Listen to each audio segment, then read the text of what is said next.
The following episode is part of the PopCultureCult network.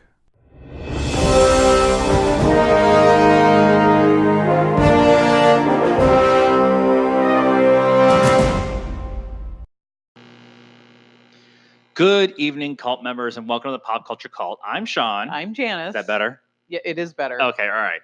She didn't like my previous intro, so we had to re-record. You're welcome. It's- Whoever's out there. It was. It's deleted now, so it's gone. The lost episodes. Whatever. Yeah, whatever. Welcome to the Pop Culture Cult. We've been doing these audio only versions, and they seem to be easier for us to kind of do stuff with. Right. We don't have to uploads. get dressed. There's That's a little basically bit of what it that, is. but there's also the whole not having to the rendering and uploading process right now on YouTube is obnoxiously slower than what it has been in the past for us. We talked about this when we moved from our house to an apartment because drama, and so there's 70 Wi-Fi boxes within like a 5-foot radius of our apartment, and so I'm pretty sure that we're getting We just need to washed out. get a new one, bigger, better, and bolder in all ways. We need the very large array for our patio. Oh, we do. Yes. Yes. But no, we need multiple very large arrays because it's really cool when they all move at the same time. At the same time. There's actually a time-lapse video on YouTube of them adjusting throughout the day to different things that they're working on and stuff that. And it's all time-lapse, and the sun goes up and down and stuff like that with stars flying in the background because it's out in the middle of the desert. I may have watched it more than once. Let's get into this week. Nerd. It's a very large array. Let's get into this week's show. We're going to start off with some personal news for us. It's very important to us and in this household and this show. My wife's giving me a face. Friday morning at 9:04 a.m., my wife texted me with the receipt for 2 tickets to Star Wars Celebration in Anaheim. All 4 days. All 4 days. They went on sale at 9 a.m. My wife got in at 9:03 and had tickets bought by 9:04. Josh got in about 25 minutes later, and some of our other friends that we know also got in. Some got in late, so they had to buy 4 individual passes, so they were more expensive. Yeah. Yep. So now we're going to Airbnb a giant house and have a party. Party. You like the party thing, but you didn't like the... That wasn't Happy Little Trees. You were just creeped out because I did it so well. Sure. But we, it's 400 plus days away to celebration. Right, and my husband's planning out every second of it. I'm trying not to, but we do need to get on a Airbnb before it gets sold out soon. So that's the big thing right now. But we are going to celebration. We're super excited. We'll be talking about it more and more and more as we get closer. We might even have giveaways and stuff when we get there and stuff. So we'll see what happens. I wanted to talk about the weekend box office for a minute. And normally, we've talked about this in the past. We don't like doing the weekend box office too much, partly because, it feels like filler sometimes. Toy Story 4. I'm trying to get all the right windows open here. Toy Story 4 won the weekend with $120 million. I'm neither shocked nor surprised. Nor is anyone else, unless you listen to the palaver on the internet. Do we do that? I Are we the palaver on the internet? Well, we're going to be because I'm going to argue with the palaver on the internet right now. The articles that I have seen all over the place about Toy Story 4. It's amazing. It might be the best in the series. It's got an A cinema score. It's in the 90s on Rotten Tomatoes. It underachieved this weekend because they were expecting 140 and it only made 120. Oh my God. And so it's a failure because it was a $20 million lower than what they were expecting. Oh, by the way, it is the highest grossing Pixar movie ever. And I mean, maybe they take this into account, but it seems to me like summer, especially kid movie box office.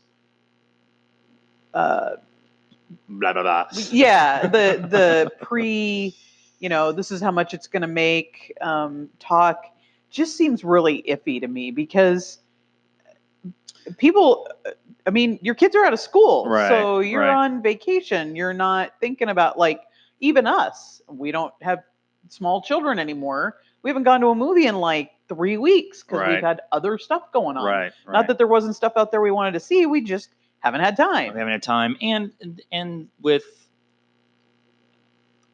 for us, it's a little bit different because we had the A-list, and so we get to go see 3 movies a week, and we try to abuse the crap out of that as much as we can. Right. But some families, with Endgame coming out, you took a family of 4, family of 5, just to get in the door. It's $100. Yeah. And then you got to go buy popcorn for everybody and water for everybody. Well, there's your entertainment for at least a couple of months for a lot of people. Oh, by the way, everybody's seen Endgame like 6 times. Right. And so Toy Story 4 is going to be just fine. right. It is probably gonna have legs. I don't really know that there's. I mean, we just got the Lion King, but that's not until July.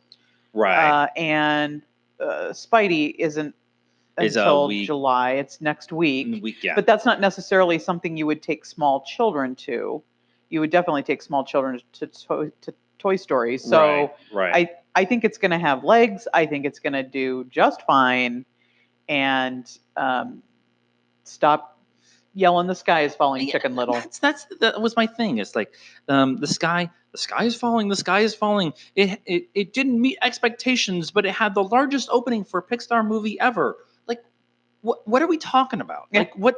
Like whose expectations? Whose expectations? Your expectations, Like, or the studio's expectations, or I know Disney's happy with their opening, right? So because it made 120 in the States, and this is my other argument that I have with people, and they have this conversation.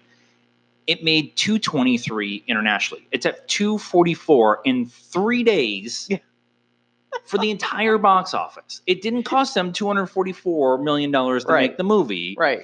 Okay, and they've paid for the movie at this point in time, everything and marketing, and they're moving forward with everything. I was like, they're fine. It's fine. How are we having this conversation again? It's the whole your mother's disappointed in you because you became a doctor instead of a lawyer. Well, that's the show tonight because I can't top anything that was just said. I don't know how we're gonna move on from that point. That was amazing, by the way. You're welcome. That just puts a capper on that part of that conversation.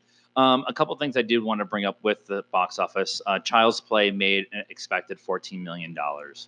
Aladdin. Wait, there was another Child's Play? Yeah, Mark Hamill was Chucky, playing the voice of Chucky.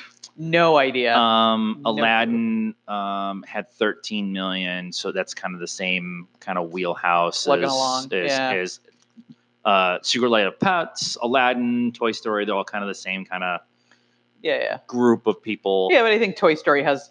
I mean, I remember taking our kids to see Toy Story when they were little, right? And now they've got kids, so they'd want to take their kids to see, right? It's a little different. Yeah. The Circle of Life. No, that's next month. Men in Black International is gonna not do well at all, and Dark Phoenix is not gonna do well at all. Yeah. They both had 62% drops or more from the previous week, so that really puts a damper on anything. It's really hard. We liked Dark Phoenix. It wasn't great, and like we said, we want to see Men in Black, but we just haven't had the chance to, and it wasn't one of those. Men in Black International, as much as I want to see it and I'm really excited for it, wasn't I have to drop everything else I'm doing to go see. Right. We can go see it when we have the time, or wait until it comes out on whatever else. Right. Redbox or Amazon or whatever. A couple little news things that I wanted to bring up before we get into our big topic. One more actually. Our big topic is going to be San Diego Comic-Con. Oh. It means whale's vagina. I don't think that's what it means. Taika Waititi has been brought on by Fox/Disney to take a crack at figuring out how to write and direct an animated version of Flash Gordon. Okay. I'm assuming they mean kind of like Into the Spider-Verse kind of animation. I read this article 3 different times, and I read 2 different articles. There's no, like, they have no, like, plan. They just want to do Flash Gordon, and they want to do animation. Okay. And so... And this is a movie? Is this for Netflix? They're shopping it around? It's Disney, so it's probably for Disney Plus. Disney Plus. Okay. And they want to do animation, which it makes sense, but I would rather see it live action. We've lost whatever that was on the TV. But he's the third person to be brought in. They had Julius Avery, who did Overlord. Who was in at one point in time, and Matthew Vaughn was also attached to this game at one point in time, trying to figure out how to do Flash Gordon and do it justice. As much as the 80s campy one is campy and fun, right? I really like to see them trying to do like the old serial, 50s, 60s kind of. Wouldn't that be campy too? I don't know. You could modernize it and make it worth it, but I'd rather see it live action than animated. Okay. There's CW has had the Flash on for what, 5 years now? Yeah. There are other comic book characters out there that have not been developed. Yeah. I have no desire. I have no care. I have no desire. I have no care. Whatever. I mean, it'd be cool because it's Tika, and be cool, and I'll be like, cool, this was cool. But right now, currently, whatever. Yeah, I get it. That's why I kind of put it in here, is because I'm finding the whole thing very interesting that they're trying to do Flash Gordon. Flash Gordon has been nailed. It's called Star Wars. So. Yeah, I mean, I don't know why we keep trying to do this. Like, what? Like, there's a ton of good stuff out there, guys. Why do we have to keep doing the whole, let's reboot? Although, which is funny, because one of the things we're going to talk about next is a reboot, and they're making fun of stuff getting rebooted in the movie. Okay. So let's talk about San Diego Comic-Con, and specifically what's going to be happening with Hall H and with Ballroom 20, which are the big 2 panel rooms. Dinner. A lot of people freaked out when they announced that DC and Warner Brothers aren't going to be there this year. Right. And then again, Chicken Little, sky falling. The idea of there's going to be nobody there, and nobody's going to do anything, and there's going to be no good panels, and why are we even doing San Diego? Because nobody goes anymore, right? And all this other stuff, which is the same conversation we had last year when Marvel stepped away because they didn't have anything really to promote. Right. That was going on, and so they backed out, and DC's doing the same thing this year, and Star Wars may do something. I'm not expecting them to do anything because I expect Star Wars to wait until D23 in August. Right. And so, but it did come out last week, all but confirmed by Kevin Feige himself. Right. That Marvel Studios will return to Hall H for what is being touted as a large presentation. Well, he said if we were going to be there, it would be large. That was in the Nerdist thing today. Right. Right.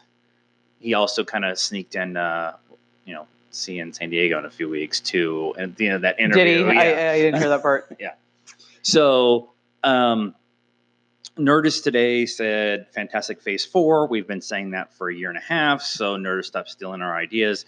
But the idea that Marvel is coming back, and is doing their big presentation of what Phase 4 is going to be would be, I mean, it's going to be probably Saturday afternoon, blow it out of the water. You now control the news cycle for what is San Diego. Oh, by the way, you have D23 6 weeks after that, and you'll have Disney Plus and Star Wars.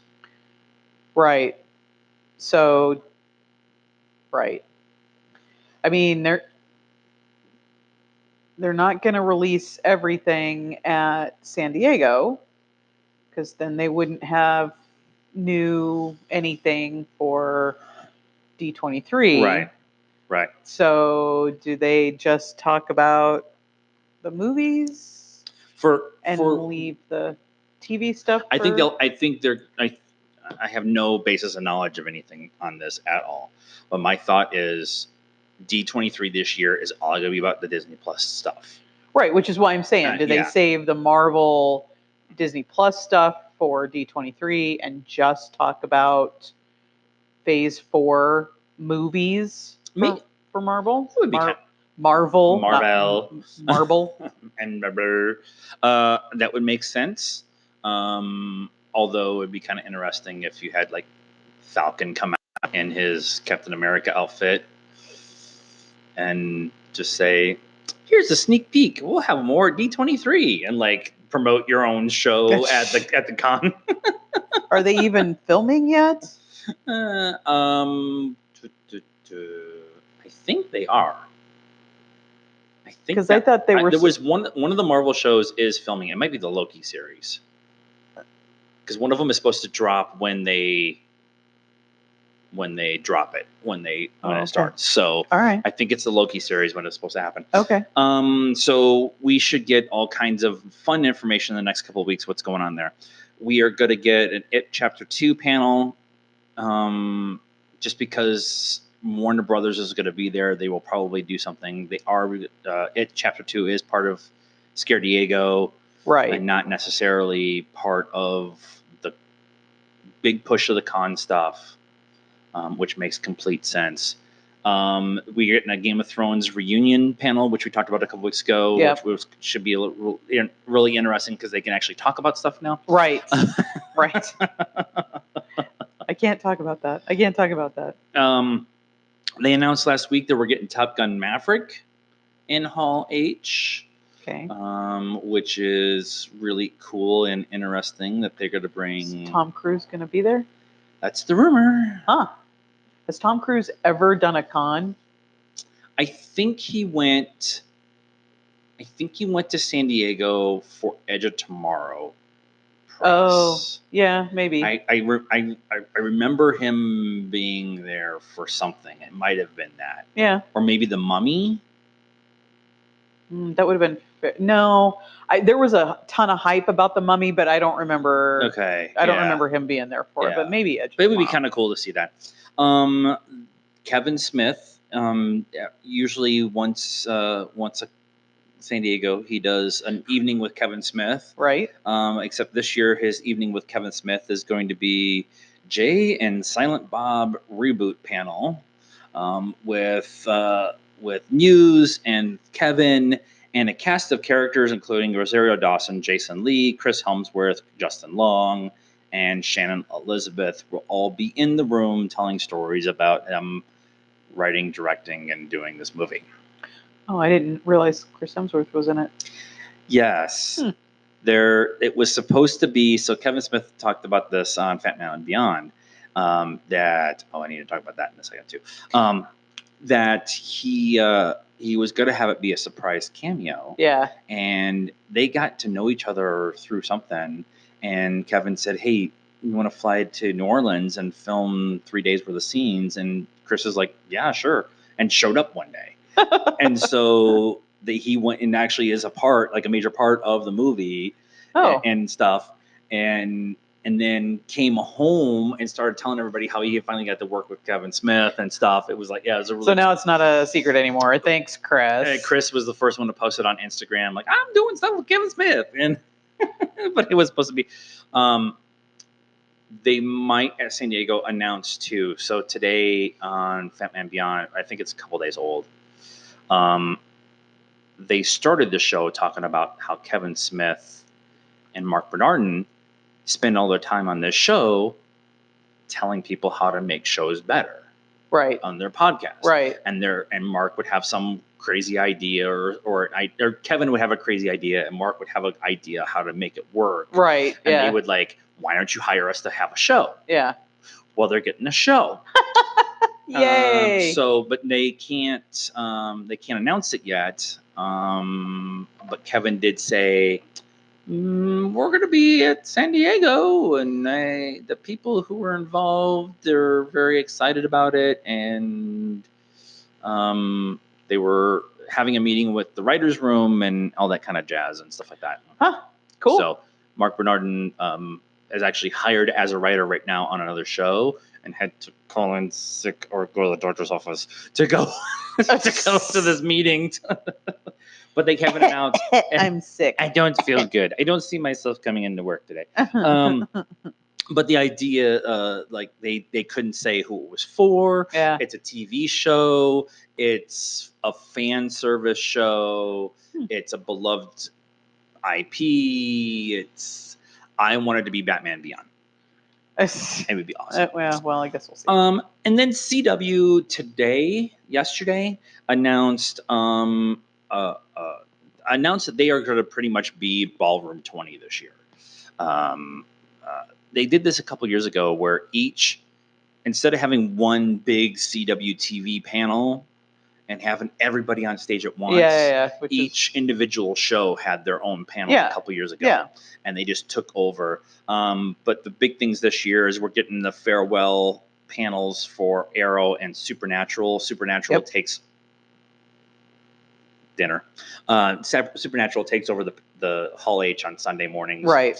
So they'll have a big presentation and a goodbye thing or whatever. Yeah. Arrow is going to do a big Ballroom 20 panel. We're also getting preview nights, or previews. So they're going to do Pennyworth, Batwoman, and move the screen. What was the other one? And more. They're actually going to show the first episode for each one of those shows that are probably just to the people in the hall. We won't get it, but that would be kind of cool to see all of that happening. And then they're doing a whole DC Universe panel with all the Titans and Swamp Thing and Teen Titans Go, and that'll be interesting because the people that were on Swamp Thing are a little bitter. Oh, they're super bitter. Should be interesting. Yeah. Right now, Ballroom 20 on Saturday is Batwoman, then Arrow, then Supergirl, then Black Lightning, then Flash, then the DC Universe panel. Okay. So they start at 10:30, and the DC Universe panel ends at 9 at night. So they are going to control the world of Ballroom 20 for the entire day of Saturday. Day for Saturday, and which makes complete sense. It's a comic convention. There's a bunch of comic book shows. What is not on this is DC's Legends of Tomorrow. That is true. Which I'm really upset with, because we're about halfway through this last season, and it's holy fucking shitballs good. Yeah. Now, if you're looking for Game of Thrones level uberness, like whatever, it's not that. This is American Doctor Who. It's CW Doctor Who. It's CW Doctor Who. With a little bit of heart in it, and a little bit of, life lessons at times and stuff like that. But then the show was so meta that the first 5 minutes of the first show of the season, they were all in the galley kitchen on the ship talking about how they have a small but powerful fan base. And our ratings aren't great, but we still get enough people to watch the show. And if we do this thing, we'll get a ratings boost. And then they proceeded to go to Woodstock and all get high in the first episode. Right. On unicorn sparkly juice. Spoilers, murderous unicorn sparkly juice. So if you're not watching Legends of Marl, get on that right now. So that is going to be our show this week. There's not been a ton of news ahead of San Diego. Right. Everybody's holding on. Everybody's holding on to their big stuff, and so we'll see what happens. But we will keep plugging away. No Rebel Files this week. We are going to go to a screening of Serenity. Tomorrow. We are. That's right. That's tomorrow. Yay. So I should probably message Josh and tell him, hey, Josh, we're not doing a show tomorrow. Just saying, there's not any Star Wars news right now either. That's true. They blew their What It celebration in Chicago. So that's the show this week. Let us know what you thought. Subscribe to whatever you're listening to this on, the YouTube channel, the podcast feed, whatever that is. Help us out on Patreon. We're working for a Patreon goal there. We're trying really hard to build up some new equipment and microphones and all that kind of jazz. Right. And you too can watch us watch the Star Wars Christmas special. Yeah, it's going to be. Come on, guys. We only need. We need to get to 25 patrons, and we'll be filming that. So you can get in for $1 a month. Please to follow us on Facebook, Instagram, all that kind of jazz.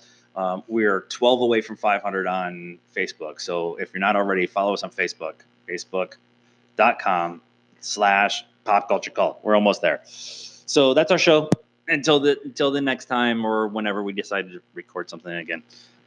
Good night, cult members. Hello, cult members. Like what you've heard on this podcast?